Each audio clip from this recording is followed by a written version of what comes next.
Alright, so while I was out there, I picked up some sugar beets. That's the smallest one, that's the medium one, and this is the big one.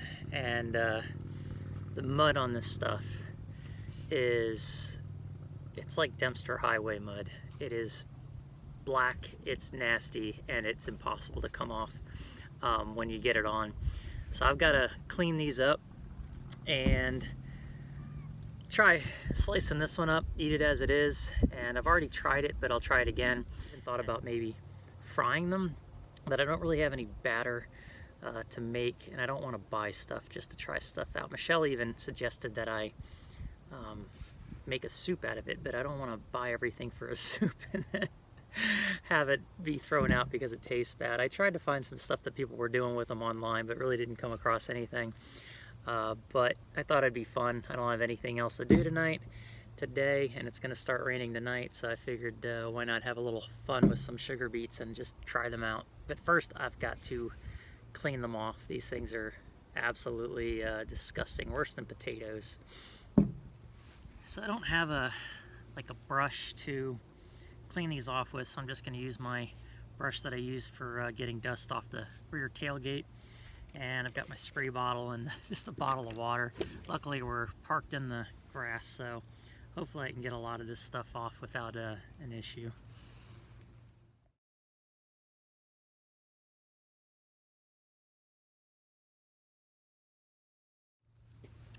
Alright, so there you have it. One mostly cleaned sugar beet. That took a lot longer than it should have, and the other ones are even worse. So, alright, so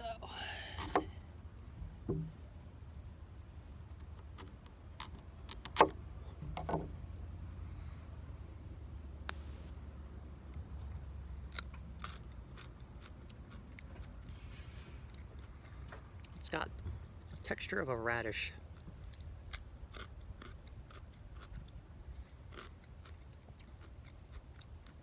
Yeah, and thicker than a potato and more fiber like content. And Michelle here is bringing me a plate. So I don't have to use a table. And a paring knife. And a paring knife. It's actually not bad. It's not bad, but it's just so sweet. It's actually not bad. Here, you want it? This is, yeah, it's brand new, so it's pretty. Yeah, maybe I'll just cube this one up. I don't want to deal with that. Look at it, it's like tough, like yeah, like a carrot. Yeah, that's very good. I said like a radish. Yeah, the markings on it are like a carrot too. Yep. And that.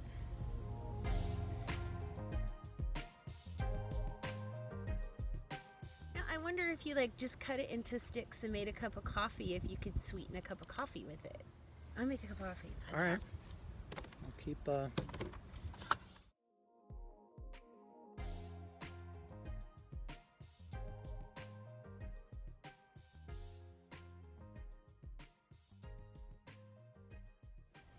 Alright, so we decided that we're gonna take part of what I cut up, I'm gonna fry part of it, and then I'm gonna boil the rest of it and just see how it turns out. And she's making a cup of coffee. She thinks that if she takes a stick of this and puts it in the coffee, it might actually sweeten it, so we'll see how that works out.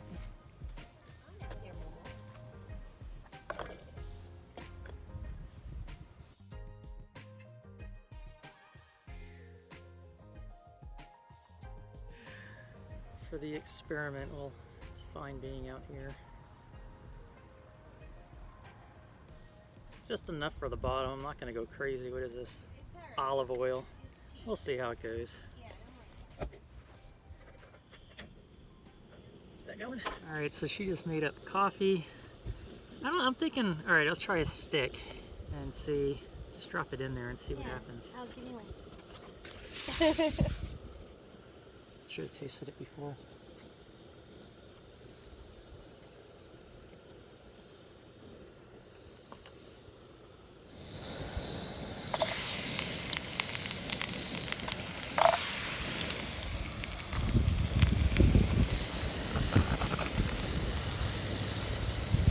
Yeah. So, as she noticed, the beet in the coffee actually neutralized the bitterness. She did like an espresso type shot, and it actually takes the bitterness out of it.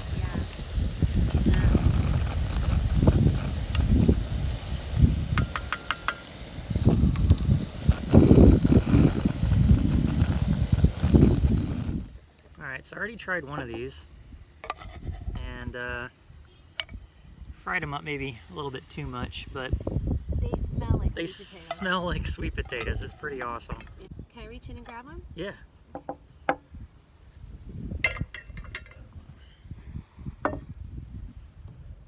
It actually doesn't.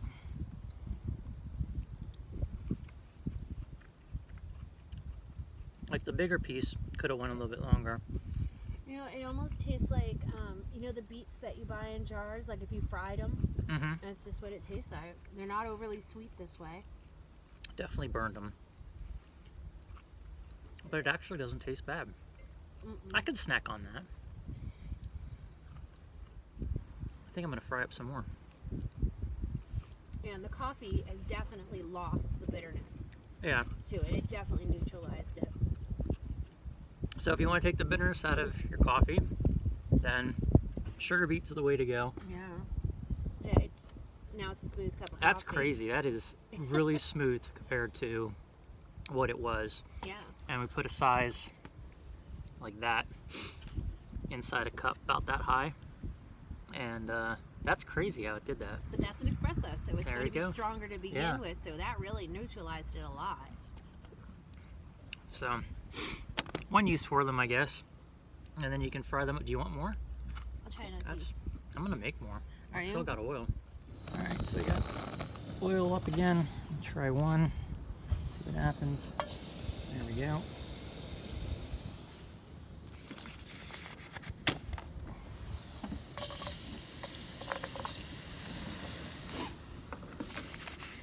I'll do a bunch of them. Actually, it wasn't too bad.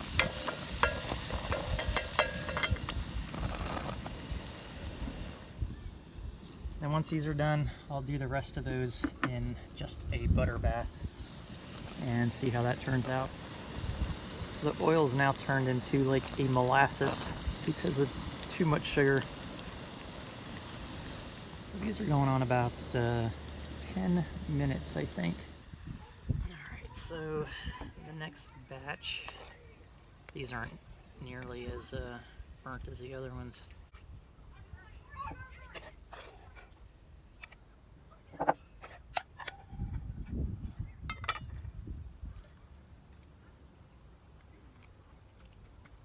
But they're not all the way done. No. They were in there for a long time too. I still got a little bit of, especially the big one. That's got the texture of like a red beet. Like when you eat it from the salad bar. Yeah. I like that. You don't like that? I can I tell don't by like your beets. face. I love sweet potatoes, but I don't Try know. that. That's actually really good. A little bit. No. No? Mm-mm. No. She spit it out. I'm down for the experiment, but no. No, but I'm glad you're doing it because people keep asking, why can't we make other stuff with it? And to me, it's just... Yeah, the first batch was much better. I like the burnt flavor of it. But that's not bad. I'm going to laugh if you fart out the flies again I tonight. probably am. This is gonna like go really bad for me in some way. Alright, so I'm not gonna... You going to do the butter? Yeah. Alright, so we added more butter. I don't know if this is gonna work or not, because that stuff took like 10 minutes in the oil and it still didn't cook through. And the butter just might not last long enough. But I'm gonna put a lid on it and see. This might actually be pretty good. I'm gonna have to bust out the salt though. Yeah. Buttered sugar beet.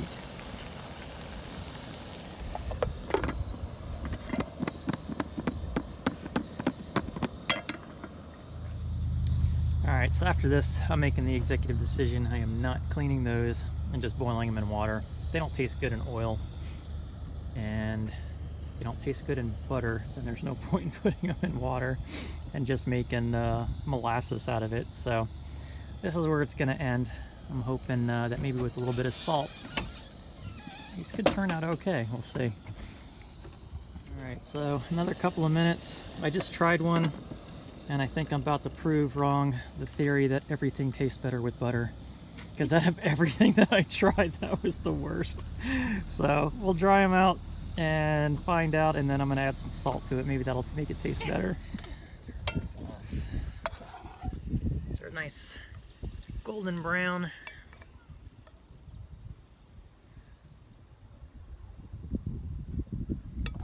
All right. Probably should pour that out. You gonna try? I'll try one.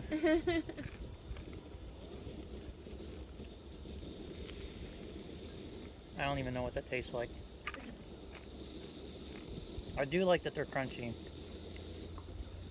There's nothing to describe it. I mean, you get the butter flavor, but try a little salt.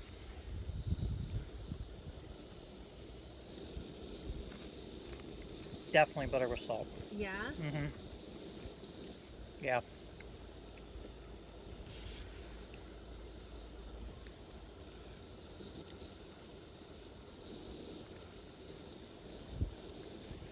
Not something I'm gonna munch on, but it's not horrible, but it's not great.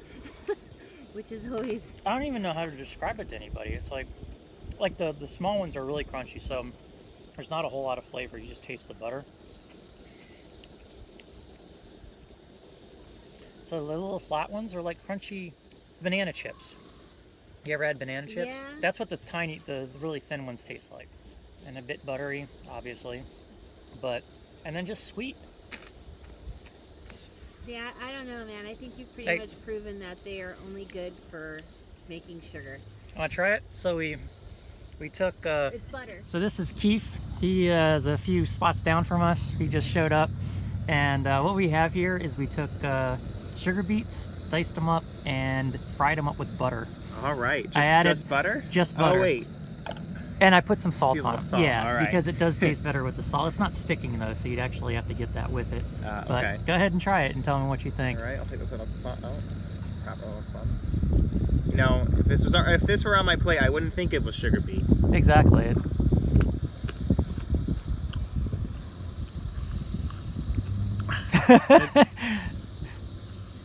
Can you explain what it tastes like? I can't. I have no idea what to say. Okay, it's well, you kind of taste the ground a little bit. That's the so it's earthy. The aftertaste is the earth, yeah. But then before then, it's like almost tasting like a funnel cake or something like that. Really? You know, okay. Almost like doughy. And Yeah, because you have that sugar. Yeah. And then once that sugar wears away, that's when the earth really captures you. Wow, that's like the best. Yeah, I know. I I've couldn't. heard, so you could do all of the reviews. Yeah, you're right. Now that I try it, yeah, that's. And it's like you want it to taste more like the funnel cake. And you want that to keep going, but it's like, no, that's not what this is. So it's not terrible, but it's not great. We didn't invent a new snack. No. I think it's safe to say that these are good for Sugar. making sugar. That's about it, Yeah. because it ends up just having this weird aftertaste. Yeah. Yeah. And it's really like carby. Like they're stuck in my teeth like potato chips do. Yeah. Starchy. Like that's what it is. starchy. Like, So there you have it. We're not going to be rich and famous off of oh wow. coming up with a way to make something out of ginormous sugar beets. So Yeah, ugly that's vegetable. it. I'm not going to even bother boiling them because I know it's not going to be that good. And it's just gonna make, like molasses water is all it's gonna do. So Yeah, it's a giant. that's pretty much ugly- it. We tried. I mean, maybe if we battered them and fried them, it might be a little bit different. But I'm not gonna bother going through all That'll that be effort. another experiment. This will be for enough. another We day. got all that to finish or throw away. It's So safe to say that's sugar it. beets We are tried good for and sugar. we failed. So yeah, table sugar, and that's the reason that we all exist out here.